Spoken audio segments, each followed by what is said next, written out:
तुमने क्यों बताया रिचा को? मैंने मना किया था ना, आइंदा मैं तुम्हें कुछ नहीं बताऊंगी। मैंने उसे कुछ नहीं बताया। कितनी बार एक ही बात बोलेगी तू? Shut up, you are a liar.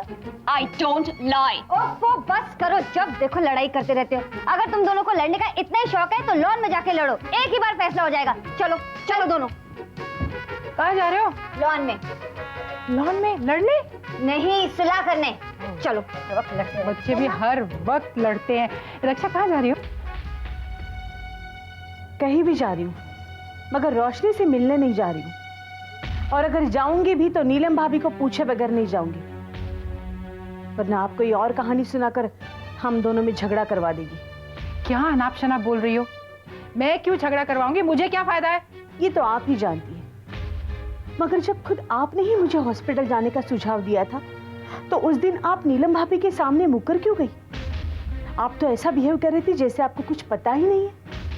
आपको पता था मैं हॉस्पिटल जा रही हूँ, तो आपने मुझे फौरन रोका क्यों नहीं? जबकि आप ही ने मुझे सुझाव दिया था हॉस्पिटल जाने का। तुम गलत समझ रही हो, वो सुझाव मैंने नहीं दिया था। अब तू बातें बनाने लग गई है। अरे चोरी और सीना चोरी?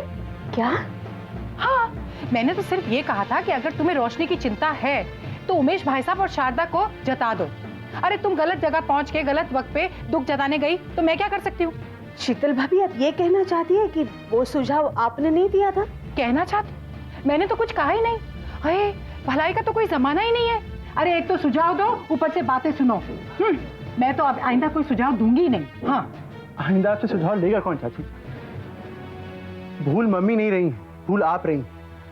मम्मी ने अस्पताल जाने से पहले हम सबसे जिक्र किया था कि अस्पताल जाने का सुझाव आपका है। और चाची, मम्मी कभी किसी की लगाई बुझाई नहीं करती। ये लगाई बुझाई करने की आदत घर में। तो मतलब क्या तुम्हारा?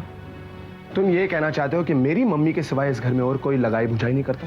बकवास कर रहे हो तुम तुषार, बकवास। दिमाग खराब हो गया तुम्हारा। और ये कोई तरीका नहीं है मेरी मम्मी से बात करने का, समझे? और तुम्हारी माँ जो मेरी माँ पे इतनी देर से इल्जाम लगाती जा रही है, उसका क्या? ये बड़ों का आपस का मामला है। तुम्हारा कोई हक नहीं बनता इनके बीच में बोलने का, और तुम्हारा कोई हक नहीं बनता मेरी मम्मी की बेइज्जती करने का।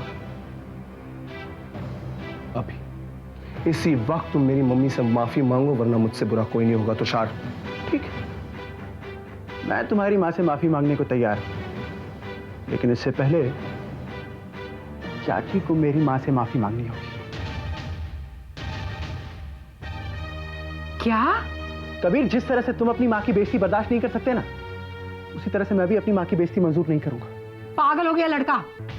तमीज नाम की कोई चीज नहीं है इसमें। अरे एक खींच के तमाचा दूंगी मैं। अरे तो दे दीजिए आप, लेकिन अब मैं चुप नहीं रहूंगा। अरे मम्मी छोड़िए ना, क्या फायदा इन लोगों से बातें करने का? इन जैसे लोगों के साथ बात करके क्या जरूरत है अपने आप को गिराने की? यहाँ आज से तुम्हारा और मेरा रिश्ता खत्म। चलो मॉम, चलो मॉम। अरे तो जाते जाते मेरी भी बात सुन जाओ तुम। मुझे भी कोई शौक नहीं है तुम जैसे घटिया लोगों से बात करने का। बात करता है।